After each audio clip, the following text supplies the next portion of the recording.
জানাচ্ছি আরেকটি ব্লগে অনেক স্বাগতম। আমি এখন বেরোবো বলতে একটু বাজার মানে আনতে হবে, শান্তনু তো আনবে। আমি এমনি একটু আলুটা আনতে যাবো, তো আসতে দেরি হবে, তো তার জন্য আমি গিয়ে নিয়ে আসবো। তো চলো ব্লগটা দেখতে থাকো, আশা করি আজকে ব্লগটা তোমাদের ভালো লাগবে। সেই আসে ব্লগটি শুরু। তো বন্ধুরা, সকালবেলায় বেরিয়ে পড়েছি, আর সকালবেলার ওয়েদারটা দারুণ লাগে। আর মন্দিরে যাব রাধা গোবিন্দর দর্শন করতে, আর কৃষ্ণ না চাইলে কি আর দর্শন হয় রাধা গোবিন্দর? তো চলো বন্ধুরা যাই, রাধা গোবিন্দর মুখটা একটু দর্শন করে আসি গা। তো রাধে রাধে, হরে কৃষ্ণা। ছোটোবেলা থেকে কৃষ্ণ নাম, রাধা গোবিন্দ নাম এগুলো জপ করা খুবই ভালো। ছোটো থেকে অভ্যাস থাকলে পারে ঈশ্বরের প্রতি ভক্তি শ্রদ্ধাটা থাকবে সারা জীবন।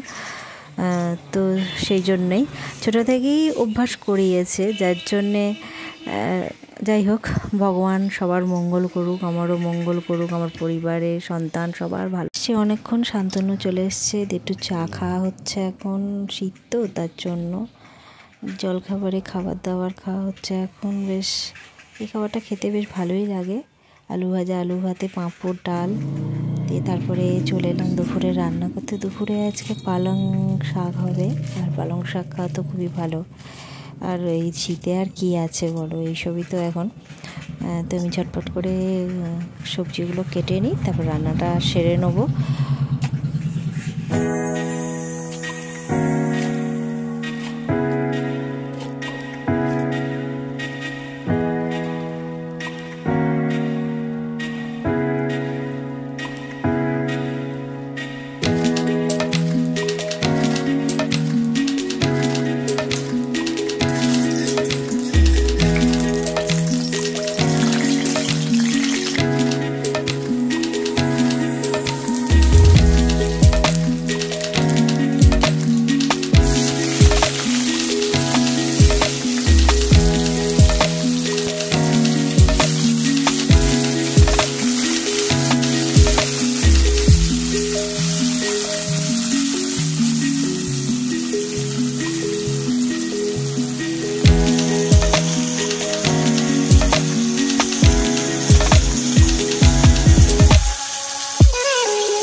জলপাইয়ের চাটনি করছি, আর জলপাইয়ের চাটনিটা তো এখন খেতে খুব ভীষণ ভালো লাগে। তো আমি এভাবে করলাম, এতে কোনো তেল দিইনি, শুদ্ধ চিনি, নুন, হলুদ এগুলো দিয়ে ফুটিয়ে নিলাম।